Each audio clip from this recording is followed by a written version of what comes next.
దేవుని పిల్లలారా, ఉదయాన్నే నేను బండి వేసుకొని వెళ్ళేటప్పుడు ఇంటికాడి నుంచి రోడ్డు మీద ఒక పెద్దాయన నా బండి ఎక్కాడు. అతను ఎప్పుడు కూడా రోడ్డు మీద రోజు అందరు బండ్లు ఆపుతూ ఉంటాడు ఉదయాన్నే ఎక్కటానికి.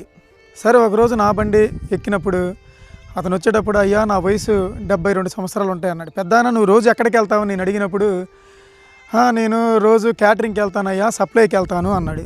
ఈ వయసులో నువ్వు సప్లైకి ఎందుకు వెళ్తున్నావు పెద్దాయన, ఇంట్లో కొడుకులు లేరా అని నేను అడిగినప్పుడు, ఉన్నారయ్యా 12 మంది దాకా ఉంటారు, కొడుకులు కోడళ్ళు అందరూ ఉన్నారు అన్నాడు.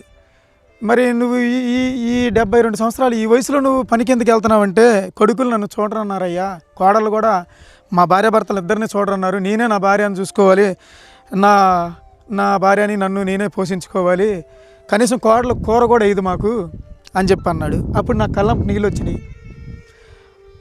సరే, వీళ్ళంటే దేవుడు తెలియదు, లోకస్తులు. దేవుడు తెలిసిన మీరు క్రైస్తవులారా, మీరు కూడా మీ తల్లిదండ్రులని చూసుకోవట్లేదు. మీరు కూడా ఏం చేస్తున్నారంటే, వయసు రాగానే మీ పెళ్ళిళ్ళు అవ్వగానే మీ తల్లిదండ్రులని వదిలేస్తున్నారు, అనాథాశ్రమ పంపిస్తున్నారు. అలాగే ఇంట్లో ఉన్నప్పుడు నీ తల్లిదండ్రులు నువ్వు చూసుకోకుండా మీ బ్రతుకు మీరు బ్రతుకుతున్నారు. ఇలాగా పెద్ద ఆయన ఎంతో బాధపడ్డాడు. ఒకటి ఆలోచించండి, మీరు ఇత్తింది మీరు కోస్తారు. మీరు ఏ పంట అయితే ఇత్తుతారో ఆ పంటే మీరు కోస్తారు.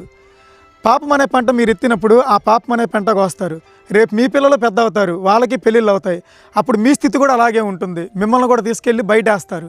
బాగా గమనించండి, మీ తల్లిదండ్రులని సన్మానించండి, వాళ్ళని ప్రేమగా చూసుకోండి, వాళ్ళు వృద్ధాప్యంలో వాళ్ళకు ఒక ముద్ద పెట్టండి, బాగా చూసుకోండి. ఆ పెద్ద ఆయన బాధ చూసినప్పుడు నాకు ఏడుపు వచ్చింది. అలా మీరు కూడా ఉండొద్దండి. మిమ్మల్ని చూసి, క్రైస్తవులుగా మిమ్మల్ని చూసి 10 మంది మంచి తెలుసుకోవాలి, నీతి తెలుసుకోవాలి, వాళ్ళ తల్లిదండ్రులు చూసుకోవాలి. అలా మీరు కూడా ఉండకుండా మీరు కూడా పాపిష్టి పనుల్లో ఉంటే లోకం ఏమైపోద్ది? ఆలోచించండి ప్రియులారా. ఇప్పటికైనా నిజాన్ని తెలుసుకొని చక్కగా జీవించండి, మీ తల్లిదండ్రులు సన్మానించండి.